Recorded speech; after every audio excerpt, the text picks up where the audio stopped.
The city felt different now. For the first time in what felt like forever, there was no shadow of Claire looming over every street corner, every conversation, every headline.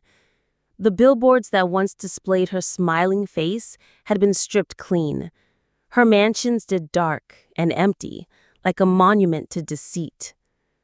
The world had moved on quickly, as it always does, but for me, moving on wasn't so simple. Even with Claire behind bars, the memories still haunted me. At night, I would wake up drenched in sweat, my heart racing, the sound of ocean waves crashing in my ears. Sometimes I swore I could still feel the rough hands dragging me into that van, still hear Claire's cold voice whispering, "No body, no problem." The past doesn't disappear just because justice has been served. It lingers, like a scar that never fully fades. Michael noticed the change in me long before I admitted it to myself. One evening, as we sat together in the quiet apartment that had once been our planning headquarters, he placed a steaming cup of tea in front of me.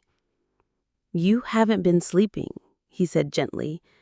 I tried to smile, but it felt forced. "There's just a lot on my mind." He studied me for a long moment before speaking again. "You won, Anna. Claire's gone. The people who backed her are either in prison or scrambling to save themselves. You don't have to keep fighting." His words should have brought me peace. Instead, they sparked something else inside me, something dark and restless. "I don't know how to stop," I admitted quietly. "For so long, this fight was all I had.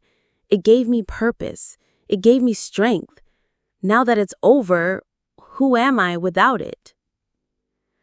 Michael reached across the table, taking my trembling hand in his. "You're Anna," he said firmly. "Not the victim Claire tried to destroy. Not the avenger who brought her down. Just Anna. And you deserve to live, really live." His words pierced through the fog of anger and grief, and for the first time, I let myself truly cry. The next morning, I visited the prison where Claire was being held. It wasn't for closure. It wasn't even for answers. It was because part of me needed to see her one last time, to confront the ghost that had been haunting me for so long. A guard led me down a long, sterile hallway to a small visitation room. Claire was already there, sitting behind a glass partition, wearing an orange jumpsuit instead of one of her designer gowns. For a moment, we simply stared at each other in silence. She looked smaller somehow. The power and arrogance she once carried were gone, replaced by something hollow and desperate. Finally, she broke the silence. "So," she said bitterly, "you came to gloat." I shook my head slowly. "No, Claire. I didn't come to gloat. I came because I needed to understand." Claire laughed, but it was a hollow, broken sound. "Understand what? That I hated you? That I envied you? That every time you succeeded, it reminded me of everything I wasn't?" Her words were knives, cutting deep, but they also held a twisted kind of truth. "I loved you, Claire," I whispered, my voice shaking. "You were my sister, my best friend. If you had just talked to me, we could have faced anything together." Claire's eyes glistened with unshed tears, but her voice remained cold. "You don't get it, Anna. There was never room for both of us. It was always you or me, and I chose me." A painful silence filled the room. Finally, I rose to my feet. "Then I choose me too," I said quietly. "But the difference is, I don't need to destroy you to find myself. Claire's lips trembled, but she said nothing as I walked away.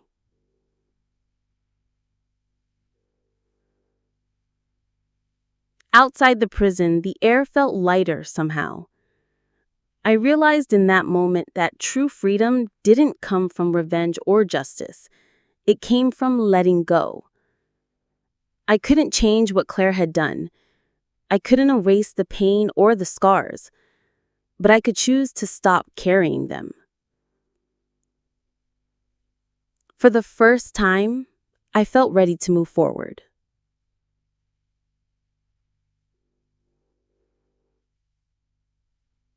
Over the next few weeks, Michael and I began to rebuild our lives.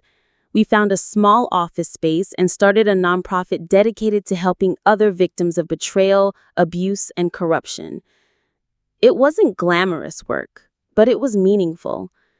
Every time we helped someone escape a bad situation or find their voice again, it felt like a piece of my broken soul was being mended. And slowly, I began to heal.